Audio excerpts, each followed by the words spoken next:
Bom dia, queridos, graça e paz da parte do nosso Senhor Jesus Cristo. Quero cumprimentar também aos nossos queridos que nos assistem pela internet e que nós possamos, como disse o pastor Lutero, ser instrumentos de Deus nessa manhã. Vamos orar mais uma vez. Deus bendito, Deus de graça, permite que a tua graça continue sobre nós. Recebe seus louvores, tudo aquilo que estamos te prestando como culto de adoração, e permite que o Senhor mesmo fale através do seu servo nessa manhã. Em nome do teu Filho Jesus, amém. Amém. Queridos, a Bíblia nos relata 3 viagens missionárias do apóstolo Paulo e uma prisão. Nesses últimos tempos, os teólogos têm desenvolvido a ideia de que haveria uma 4ª viagem e uma 2ª prisão em Roma. Certamente que esse texto não está explicitamente narrado na Bíblia, mas há indícios muito fortes de que verdadeiramente o apóstolo Paulo fez uma 4ª viagem e se submeteu a uma 2ª prisão em Roma, de onde daí não mais saiu. Quando nós iniciamos a leitura de Atos capítulo 15, nós vamos ver Paulo iniciando a sua 2ª viagem missionária. E essa 2ª viagem tem aspectos muito interessantes.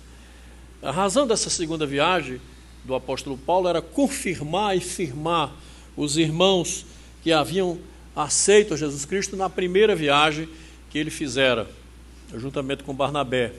Nessa 2ª viagem, Barnabé já não acompanha mais nem Marcos.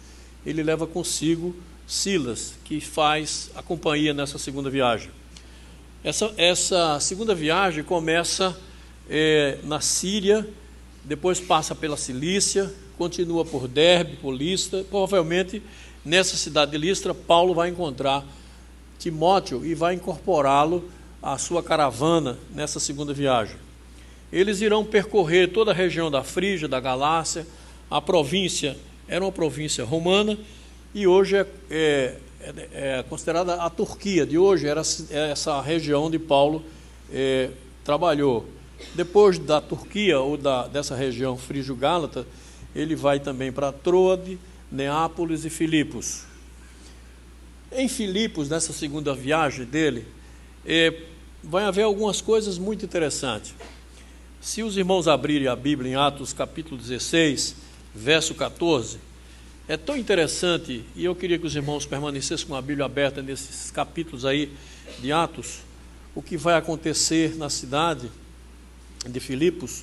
O verso 14 do capítulo 16 diz que certa mulher chamada Lídia, da cidade de Tiatira, vendedora de púrpura, temente a Deus, nos escutava, e o Senhor lhe abriu o coração para entender as coisas que Paulo dizia. Não foi por obra nem por capacidade de Paulo que Lídia converteu-se ao Senhor, mas pela unção do próprio Espírito Santo de Deus. Deus lhe abriu o coração para que ela entendesse aquilo que Paulo falava. Ocorre que Paulo vai falando a respeito dessa situação, do Evangelho na cidade de Filipos, e de repente Paulo era seguido por uma certa jovem adivinhadora. Ela costumava adivinhar as coisas que as pessoas diziam. Era possessa de um espírito de adivinhação, um espírito maligno. E ela encheu tanta paciência de Paulo que Paulo um dia parou e expulsou aquela entidade maligna daquela jovem. E aí, por conta disso, os pretores, as pessoas que tomavam conta daquela jovem, que ganhava dinheiro com isso, ficaram revoltados. E aí eles começam a açoitar, juntam uma tropa ali em Filipos e açoitam Paulo, por conta dessa interferência de Paulo na vida daquela garota. Paulo, então, depois disso, é preso, e observe tudo isso porque ele estava pregando o Evangelho. Paulo é preso, e acontece aquilo que nós sabemos, né? Lá para meia-noite há um terremoto e as cadeias se abrem, e o carcereiro fica desesperado e queria se matar, e Paulo acorda e diz: não, estamos todos aqui. E o carcereiro vai perguntar a ele o que é que pode fazer para se salvar. E Paulo diz: você tem que se arrepender. E aí o carcereiro aproveita, leva Paulo para a casa dele, cura lá, pensa as suas feridas, e a partir daí toda a família é batizada, e esse é o trabalho que Paulo faz lá em Filipos. Paulo, portanto, é solto depois desse evento lá em Filipos, e ele continua essa segunda viagem. Primeiro vai a Anfípolis, a Polônia, e chega a Tessalônica, nessa segunda viagem. Como houve um grande tumulto em Tessalônica, os irmãos, preocupados em que Paulo levasse outra surra, resolveram mandar Paulo para Bereia.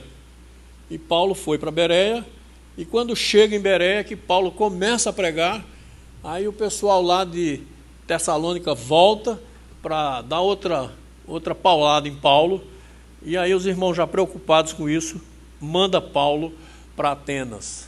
Aí chegamos em Atenas, e eu queria que vocês abrissem a Bíblia no capítulo 17 e lêssemos conjuntamente o verso 16, capítulo 17 de Atos, e leamos o verso 16.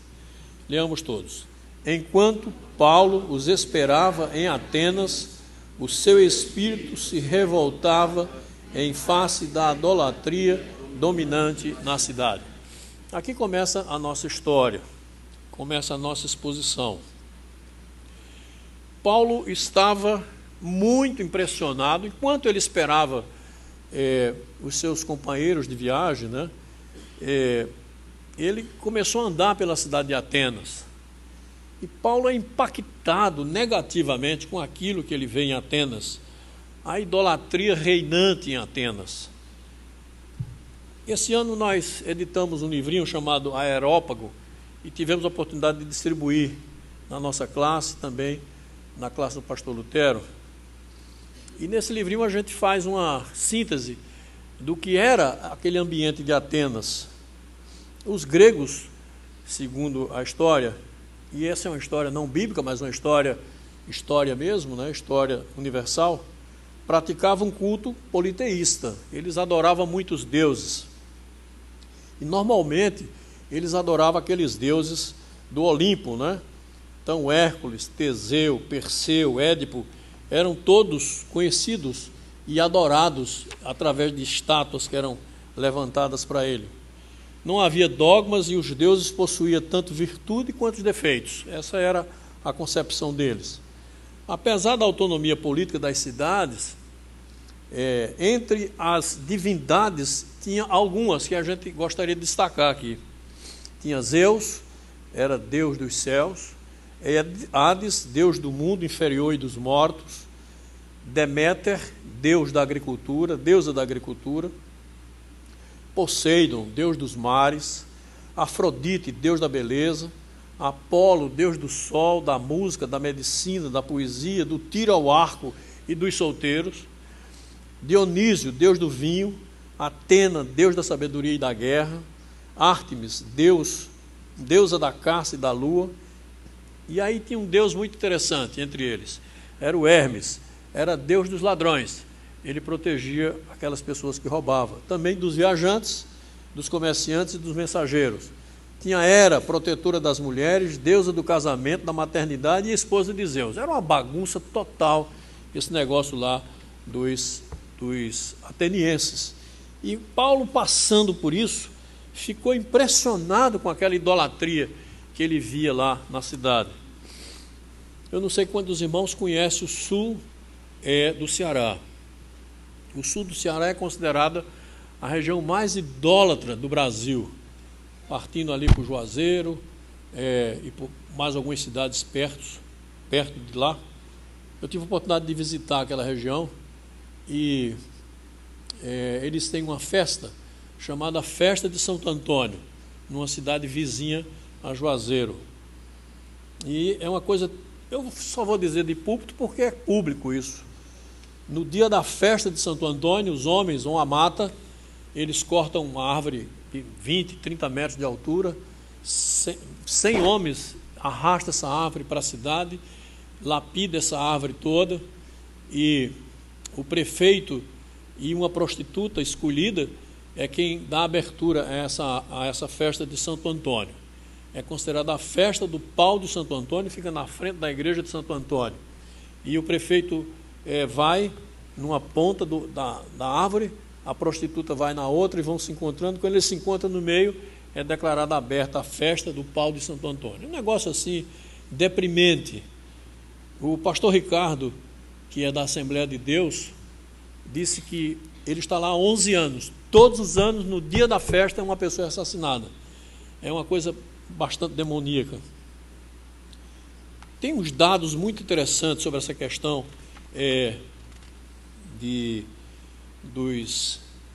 da doutrina. O escritor G. Davidson, no seu livro Paulo na Grécia, ele diz que dentre esse número, a esmagadora maioria se compunha de estátuas de deuses, semideuses e heróis. Certa rua de frente a um edifício, havia uma coluna quadrada com o busto do deus Hermes. Uma outra rua, chamada Rua dos Três Pés, dedicava aos vencedores dos Jogos Helênicos, cada uma das quais tinha alguma inscrição em honra a alguma divindade. E aí o escritor Davis vai dizer o seguinte: cada portão, cada pórtico tinha o seu próprio deus, cada rua, cada praça, na realidade, cada pardieiro tinha o seu respectivo santuário. Esse era o ambiente que Paulo se revolta, vendo aquela idolatria na cidade de Atenas. Paulo, então, vai pregar durante a cidade, e ele prega primeiramente na sinagoga, depois ele começa a pregar ao vivo aquelas pessoas que estão ao redor dele. E é bom também entender um outro aspecto de Atenas. Nessa segunda metade do século I, Atenas era considerada a capital intelectual, a capital científica, a capital cultural do mundo naquela época. Convergia para lá todas as elites mundiais para aprender aquilo que os filósofos, médicos, enfim, toda a ciência da Grécia fazia com que aquela cidade fosse uma cidade cosmopolita. Paulo iniciava, portanto, a sua pregação com uma pregação muito simples, muito objetiva, dizendo que Cristo era o Filho do Deus Altíssimo, era Deus encarnado. Ele vai direto ao ponto, ele não tem meio termos, nem conversas paralelas, nem pretende livrar as pessoas que vão ouvi-lo de algum constrangimento. Paulo prega a Cristo e a ressurreição sem meias palavras. Essa era a ideia da pregação de Paulo, sem se preocupar em ferir susceptibilidades. Paulo não estava muito preocupado se o interlocutor dele ia gostar ou não, sem se preocupar, portanto, com a plateia, mesmo que ali tivesse filósofos, tivesse poetas, mestres, doutores da ciência e da medicina, todos ali, independente de que fosse o que exercesse, tinham uma carência comum. Eles precisavam conhecer o verdadeiro Deus, porque eles tinham milhares de deuses e nenhum deles certamente satisfaria o coração. O discurso de Paulo é muito interessante. Ele vai começar com algumas técnicas, como se estivesse no século XX. Depois que Paulo vai na sinagoga, depois que ele prega nas praças, os intelectuais da cidade vão convidar Paulo para ir a um lugar chamado Areópago. Se nós pudéssemos transpor o Areópago para o Brasil, nós poderíamos dizer que o Areópago era alguma coisa como o Supremo Tribunal Federal. Nesse local era decidido todas as questões jurídicas da cidade, do país, mas também eles faziam concurso de poesia, de artes, de medicina, era um misto. E todas as coisas modernas que aparecessem, o Areópago era o lugar onde essas pessoas deveriam ser apresentadas. E alguém, ouvindo Paulo, disse assim: esse tagarela está falando umas coisas muito estranhas, vamos convidar ele lá para o Areópago. E aí convidaram, e Paulo foi para o Areópago. E aí, quando Paulo se levanta no meio do Areópago para falar para os seus ouvintes, ele começa elogiando os seus ouvintes. Ele usa técnicas que nós usamos hoje no nosso dia a dia no século XXI. Certamente com isso ele vai começando a conquistar a atenção dos seus argumentos. E ele inicia com uma frase muito interessante: senhores atenienses, vejo que em todos os aspectos vocês são muito religiosos. E era tudo que eles queriam ouvir. Eles tinham esse Areópago era um local onde eles tinham os altares para todos os deuses que eles adoravam. Paulo, com esse elogio inicial, Paulo vai começar a prender a atenção do seu auditório. Até parece afirmar que os atenienses estavam corretos, né? Porque tinha milhares de deuses ali ao redor deles. Ele vai vivendo, e ele vai dizendo que vivendo uma cidade onde era praticado, e cada casa daquela cidade tinha um deus em particular e adorava aquele deus particular. Primeiro, nesse discurso de Paulo, ele vai dizer que eles eram religiosos. E aí ele vai dizer por que ele acha isso. Paulo diz que começou a andar pela cidade e vai chegar a essa conclusão. Depois ele vai mostrar de que conhece o que está falando. Ele mostra que foi andando e verificando cuidadosamente a cidade, viu o grau de religiosidade que eles tinham, um altar inclusive para o Deus desconhecido. Tinha vários altares e tinha um local lá dedicado ao Deus desconhecido. Paulo é mais ou menos assim, quando ele olha para aquilo ali, ele faz uma outra observação. É como se ele dissesse assim: vocês são muito bacanas, vocês, antes que algum Deus possa reclamar de vocês, já botaram o lugar dele ali. É muito interessante essa posição de vocês. Aí Paulo vai usando mais, à medida que ele vai ganhando o seu auditório, ele vai ampliando as suas argumentações. E aí Paulo diz: é justamente sobre esse Deus desconhecido para vocês que eu gostaria de falar e de apresentar aquilo que eu quero transmitir para vocês. Assim Paulo vai começando a matar a curiosidade daqueles seus ouvintes, até porque ele foi convidado, né, para poder falar lá. Aí Paulo vai dizer assim: pois andando pela cidade, observei cuidadosamente seus altares de culto e encontrei até um altar a um Deus desconhecido. Ora, o que vocês adoram, apesar de não conhecer, eu vou lhes anunciar esse Deus.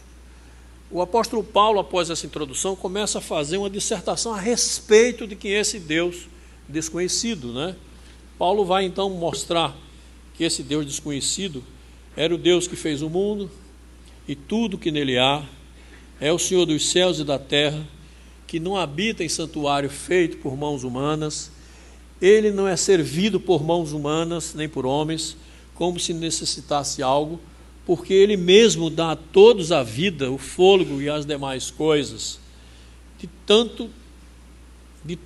De um só fez todos os povos, para que povoasse toda a terra, tendo determinados tempos anteriormente estabelecidos, os lugares exatos em que deveriam habitar. Deus fez isso para que os homens o buscassem, e talvez tateando pudesse encontrá-lo, embora não estivesse muito longe de nós. Essa é a argumentação que Paulo coloca diante deles. Esse era o Deus que Paulo queria mostrar, esse Deus extraordinário, um Deus diferente dos deuses atenienses, pois esse Deus era o que tinha criado todas as coisas independente do homem. O mais importante é que Paulo, após sentir que dominava completamente o auditório, ele vai começar então a mudar a abordagem, ele vai começar a colocar, como dizemos, o dedo na ferida. Ele começa a mostrar uma coisa muito interessante e que é aplicado lá em Atenas e é aplicado agora de manhã nessa igreja. Paulo diz que até aquele momento os atenienses eram como se fossem cegos, por não estarem adorando ao único Deus vivo e verdadeiro, o Senhor do universo, o Criador de todas as coisas. Certamente ele faz isso com gentileza, com doçura, não é? Mas ele vai dizer textualmente: Deus fez isso para que os homens o buscassem, talvez tateando pudesse encontrá-lo, embora não esteja longe de cada um de nós. E aí, queridos, é uma coisa tão interessante. Paulo vai afirmar isso. Vocês estão procurando um Deus desconhecido?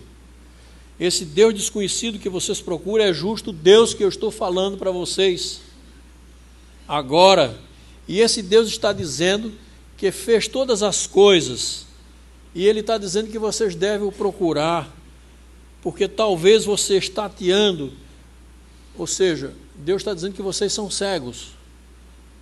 Vocês vão tateando, talvez vocês me encontrem. Agora, mais incrível, ele vai afirmar, vocês não precisam ir muito longe, porque esse Deus que eu estou falando está presente aqui. Muito provavelmente você deve ter mexido com os brios daqueles luminares. Eles são chamados de cegos. Eles são chamados de gente que não via ao redor.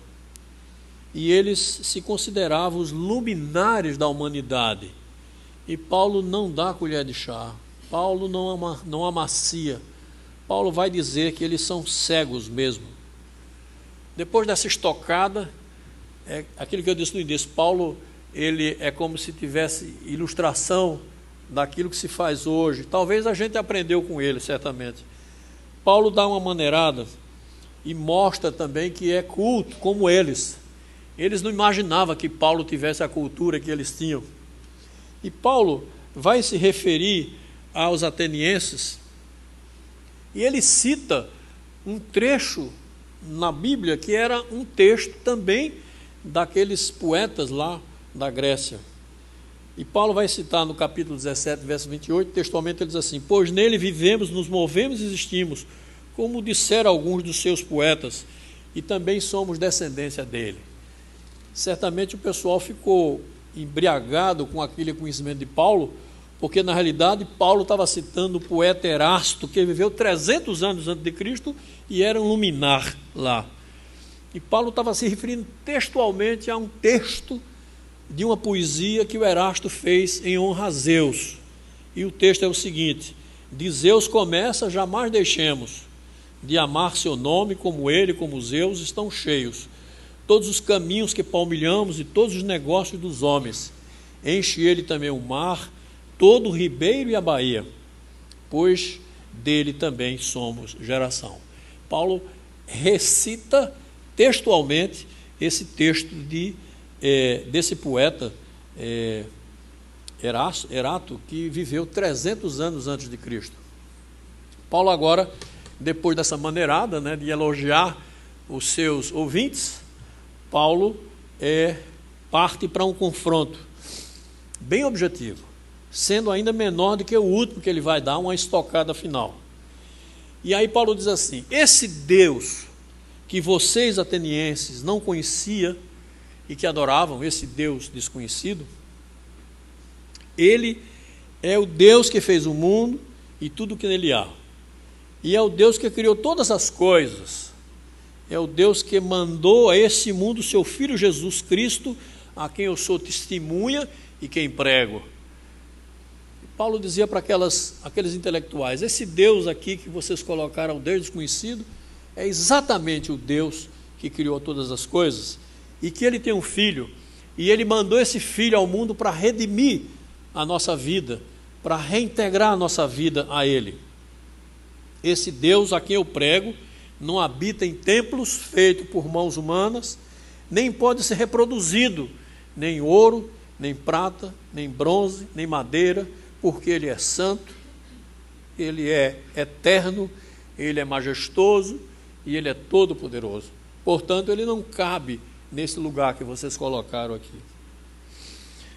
Depois de todos esses argumentos que Paulo faz, mostrando que Deus a que ele anunciava era justamente o Deus que os atenienses tinham como Deus desconhecido, depois de argumentar que esse Deus não habita em altares feitos por mãos humanas, não pode ser comparado a prata, nem ouro, nem qualquer coisa, esse Deus que havia criado o mundo e todas as coisas, esse Deus tinha um filho, Jesus Cristo, e mataram esse filho de Deus, mas o poder deles o poder de Deus fez com que esse filho ressuscitasse, e ele estava ali anunciando o Filho de Deus.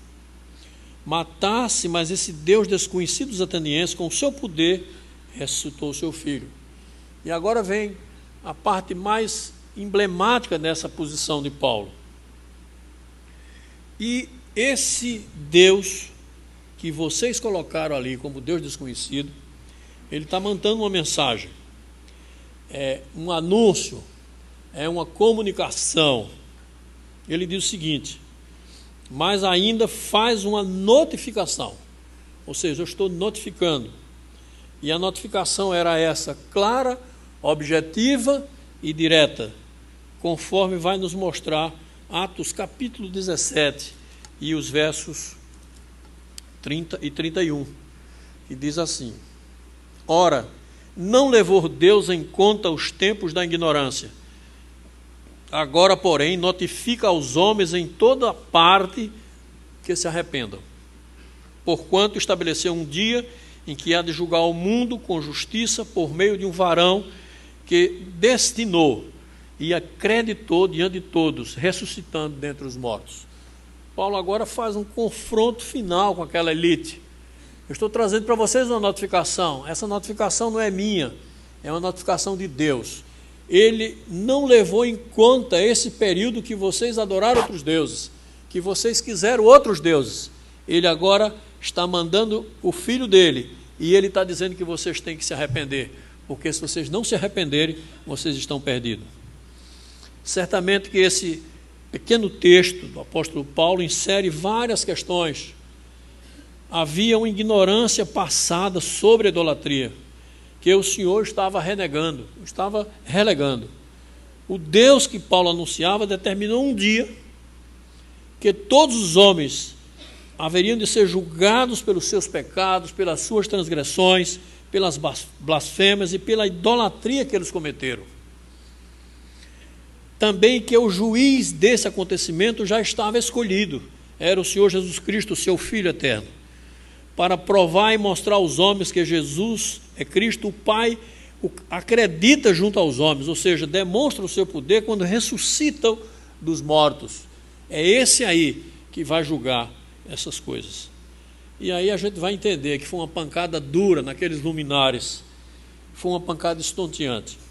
Aqueles incrédulos idólatras, não só de Atenas, mas dos nossos dias, daqueles que estão conosco hoje, em qualquer parte do mundo, tinha e tem agora uma única coisa a fazer: arrepender-se. Na última sexta-feira, eu fui convidado para fazer uma palestra para uma faculdade, os seus administradores, os seus gestores, os seus professores, e foi uma festa muito bonita. Eu fui lá apenas participar dessa parte, onde me chamaram para falar, e a pessoa que me convidou perguntou se eu podia dar uma palavra. Eu digo: olha, só entende duas coisas, Bíblia e remédio. Não, de remédio não, pode ser de Bíblia. Mas vocês aguentam? Pode falar à vontade. E aí eu fui falar lá sobre o gadareno. E aí eu mostrei para aquelas pessoas, mais ou menos 300 pessoas, que aquelas pessoas haviam dispensado Jesus lá de Gadara. Jesus havia ressuscitado, havia eliminado de uma pessoa, de um homem que vivia nos sepulcros, etc., porque tinha uma possessão. E eles viram lá que Jesus havia curado aquele homem, havia salvo aquele homem, e os espíritos imundos haviam entrado numa manada de porcos, e aqueles porcos se precipitaram espinhadeiro abaixo e morreram todos. E aí os donos dos porcos chegaram e nem ligaram para o homem que estava recuperado, livre daquela angústia que vivia. Simplesmente pediram para Jesus retirar-se da terra deles. E eu fiz um momento de reflexão lá com aquele pessoal, dizendo a eles, perguntando a ele: quantas vezes no ano vocês trocaram a graça, a bênção, a presença do Senhor Jesus por porcos? Quantas vezes vocês fizeram isso? Não é? E Paulo está aqui mais ou menos dizendo isso, dizendo que não interessa o que eles fizeram até aquele momento, eles agora tinham uma única coisa para fazer: arrepender-se da sua vida, para que Deus pudesse salvá-los. Qual foi então a atitude daqueles atenienses. Tiveram duas atitudes. A primeira atitude foi um grupo que creu. E Deus é tão maravilhoso que entre os membros do Areópago ele escolheu um para ficar como representante dele naquela casa, né? Ele escolheu um daqueles membros do Areópago e outras pessoas. E outras pessoas, tinha uma pessoa chamada Dionísio, que era membro do Areópago, que aceitou a palavra e creu e arrependeu-se, naturalmente se converteu. E também uma mulher chamada Dâmaris e mais outras pessoas, diz o texto bíblico. Outros disseram, olha, em outra hora a gente ouve, isso não interessa para a gente agora. Paulo havia cumprido cabalmente o seu ministério junto a essa elite ateniense. Havia comunicado que chegara a hora de pedir perdão, de ajoelhar-se aos pés de Cristo e clamar por misericórdia. De forma contundente, Paulo vai falar do juízo final, falar do juiz, falar que a hora é agora, e a mensagem é para todos os homens, em todas as partes do mundo, inclusive para nós aqui nessa manhã. Esse anúncio não era para os atenienses apenas, é para nós. Se não nos arrependermos daquelas coisas que fazemos, do pecado que cometemos, e não reconhecer em Jesus Cristo a sua condição de Salvador e de juiz, nós estamos na mesma situação daqueles intelectuais atenienses. Naquele texto, naquele exato momento, Deus comunica ao homem e à mulher, e a você, e a mim, que Ele, Deus, designou seu Filho, Jesus Cristo, a quem permitiu que se encarnasse em gente como nós, que comesse da nossa comida, que bebesse da nossa bebida, que sentisse as dores que nós sentimos, as decepções, as angústias, as tentações, para que pudesse verdadeiramente ser aquele elo de ligação entre nós e Deus. Agora, você está confortavelmente sentado aí e dizendo assim, mas Josimar, não tenho nada a ver com esse pessoal de Atenas, nem com esses altares. Eu tenho um Deus que é o Deus mesmo. A pergunta é, será? Será que o seu Deus é o Deus mesmo? Ou você construiu outros deuses, não aqueles deuses de Atenas, mas construiu outros altares para algum Deus, por exemplo, ao Deus da educação? Nesse altar, quem sabe, o Deus da educação, que você está adorando e reverenciando, esse Deus, quem sabe, colocamos todas as nossas esperanças, todos os nossos anseios, esperando que a nossa vida seja preparada para disputar um lugar entre os inimigos que vamos disputar amanhã, que irão disputar comigo as melhores colocações profissionais. Por esse Deus, educação, eu adoro, me submeto, presto sacrifício físico, dedico todas as minhas horas existenciais. Nele mais me importa ou tem relevância, nada mais me importa ou tem relevância, contanto que eu adoro esse Deus educação. E a esse Deus eu me entrego totalmente, porque esse Deus haverá de me dotar de todos os atributos intelectuais que carrego para a minha vida inteira. Por isso, ao Deus da educação, eu adoro e nada mais me importa além do Deus da educação. Mas talvez você não dedicou a sua vida, nem tem um altar ao Deus da educação, tenha um altar ao Deus trabalho. Nesse altar está o Deus trabalho. Diante desse Deus, chega a me quebrantar 14, 15 horas por dia. Quando sinto que não consigo agradar esse Deus, resolvo também prestar-lhe culto aos sábados e aos domingos. Assim fico mais tranquilo em estar o adorando adequadamente. Sobre este Deus lanço todas as minhas expectativas de bem-estar, de saúde, de alegria, de importância social, segurança, presente e futura. Por ele chego a desprezar e colocar em plano absolutamente secundário meus pais, minha esposa, meu esposo, meus filhos, meus amigos. A esse Deus entrego a minha vida o dia inteiro e todos os dias. Mas talvez o seu Deus não seja Deus da educação, nem o Deus do trabalho. Seja um outro altar. Liberdade plena. Como sou grato, como sou uma geração pós-moderna, pode dizer você. O conceito que me guia é a liberdade plena. Por conta disso, adoro esse Deus da liberdade plena. Absolutamente tudo me é permitido. Não tenho compromissos ou amarras. Ética é uma coisa ultrapassada e morta. Como sou livre, posso realizar qualquer coisa que me venha à mente ou ao coração. Não tenho nada a prestar contas a ninguém.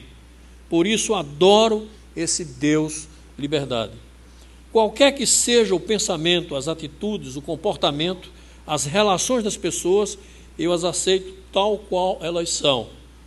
As aprovo e me regozijo com elas, porque eu adoro esse Deus da liberdade. Cada um faz o que quer, não interessa a ninguém, não presta conta a ninguém, esse negócio de ética não existe, mas talvez não seja esse ainda o seu Deus da liberdade total, mas seja o Deus do consumo. Adoro esse Deus, digno de louvor e adoração.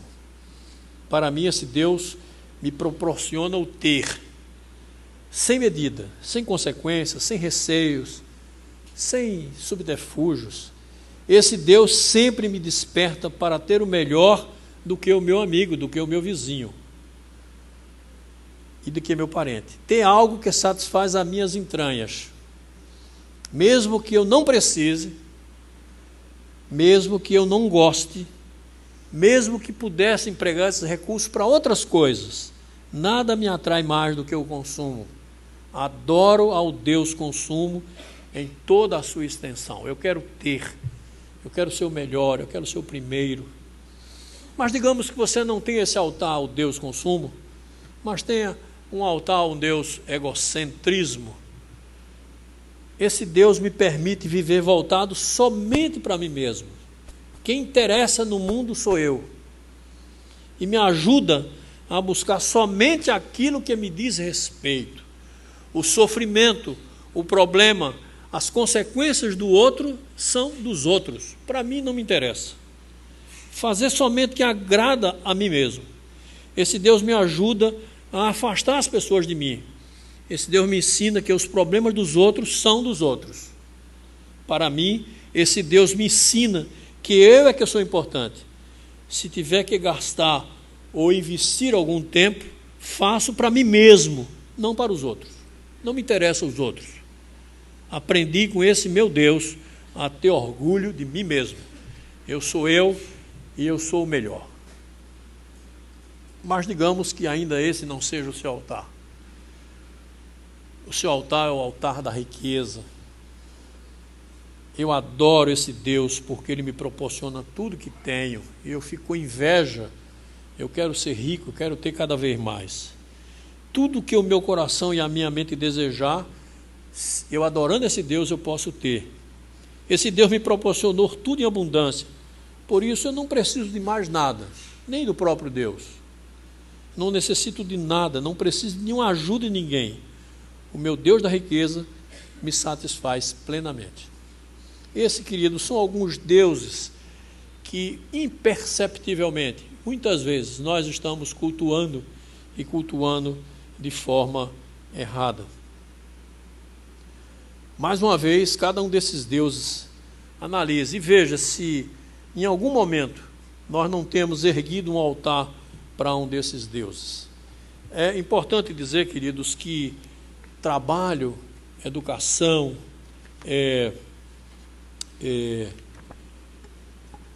crescimento empresarial, crescimento pessoal, crescimento profissional, em si mesmo não é nenhum pecado. O importante é que essas coisas não sejam a razão primária da nossa vida, nem um fim nelas próprias. Se nós pensarmos assim, nós vamos bem. Se essas coisas forem importantes, mas não forem um fim em si mesmo, nós estamos caminhando bem. Deus deseja habitar as nossas vidas ao tempo que nos mandou seu Filho Jesus, que nasceu, viveu e implantou o seu reino entre nós. Foi morto e o próprio Deus o ressuscitou dentre os mortos. Ele, Jesus, é a única maneira de nos completarmos, qual podemos deixar de adorar.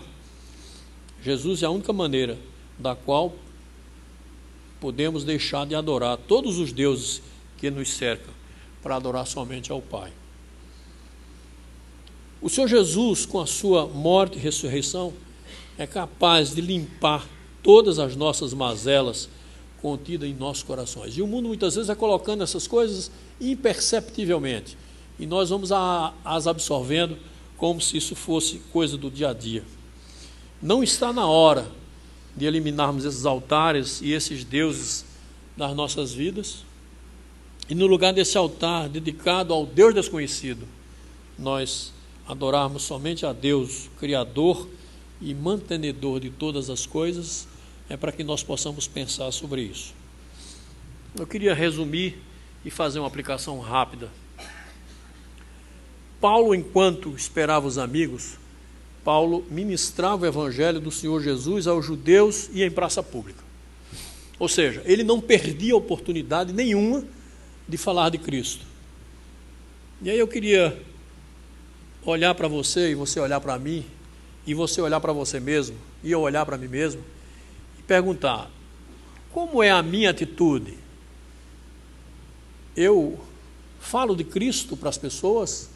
Eu converso com as pessoas sobre Cristo, sobre o plano da salvação, sobre esse dia do juízo? Ou eu tenho certo acanhamento de falar para o meu colega de trabalho, da escola, desse Deus tão maravilhoso? Paulo não perdeu a oportunidade. Na minha classe, eu já contei um exemplo de um amigo muito querido que eu tenho, e que eu tenho falado de Cristo para ele em algumas oportunidades. E um dia, nós fizemos uma viagem, ele ligou para mim, e eu estava indo para São Paulo, e ele também estava indo.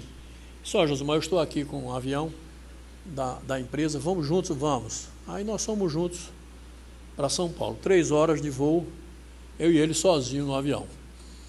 Eu digo: fulano, fazer o seguinte, o avião levantou, batemos um papo, eu disse: eu queria que você me ouvisse durante 10 minutos, eu vou falar de um tema e você não vai me interromper, tudo bem? Tudo bem.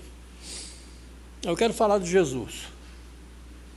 Aí mostrei para ele o plano da salvação, o que é que acontecia, o que é que Deus fez, porque mandou Jesus, porque nos salvou, etc. e tal. Ao final eu disse a ele: eu já mostrei aqui, eu dei uma Bíblia de presente a ele na hora, mostrei a palavra e disse: olha, você não vai ter mais desculpa. Um dia, mesmo que você não creia, mesmo que você não acredite, mesmo que você não aceite o que eu vou dizer, vai acontecer. Um dia você vai estar na presença de Deus, e Deus vai questionar você, vai perguntar por que você não aceitou o seu filho, e você vai dizer, com essa cara lambida que você tem, você vai dizer: mas nunca ninguém me falou de Jesus. Conversa, mentira sua. No dia tal, do mês tal, eu mandei meu servo, fez uma viagem com você de 3 horas, e você ouviu e debochou no seu coração. Portanto, o teu caminho é aquilo ali, é o inferno. Josimar, sua pregação é muito pesada. Eu digo: não, eu estou mostrando o que a Bíblia mostra. Você aceita se quiser. Se você aceitar, você vai comigo para o céu. Se você não aceitar, vai para o inferno mesmo. Aí fechamos e vamos conversar outras coisas. No fim, estava dado o recado. Como é que você tem feito com o seu colega, com o seu vizinho, com uma pessoa que está com você todo dia? Você tem falado de Cristo para ele? Reflita sobre isso. Uma outra coisa, Paulo ficou indignado com a idolatria lá de Atenas. Paulo não suportava aquela coisa lá de Atenas, e ele ficou muito indignado com aquilo. Paulo, ao ser convidado para falar no Areópago, não usou minhas palavras, não preocupou-se em ferir susceptibilidades. Paulo ministrou a palavra pura e simples, sem arrodeios. Olha, se você crê, vai ser salvo. Se você não crê, você já está condenado. A Bíblia diz que todos estão mortos dos seus delitos e pecados. E aplicando, queridos, como tem sido esse nosso comportamento no nosso dia a dia, junto dos nossos circunstantes? A Bíblia diz que se você não falar para o ímpio que ele está indo para o inferno, ele vai. Mas o sangue dele, o Senhor vai tirar das suas costas. Essa é a palavra do Senhor. Como tenho encarado a idolatria e outros pecados? Será que eu tenho classificado como coisas contemporâneas? Eu estou passando a mão, estou aliviando, não é? Como é que tem sido esse nosso comportamento? Quando eu tenho a oportunidade de falar do Evangelho, da pessoa do Senhor Jesus Cristo, invento desculpas, chamo o pecado de outras coisas, fico receoso em ofender o meu interlocutor, conversa. Você tem que falar de Cristo mesmo, abertamente, sem medo. A Bíblia diz que quando você for falar de Jesus Cristo, o próprio Espírito Santo vai colocar cada palavra na sua boca.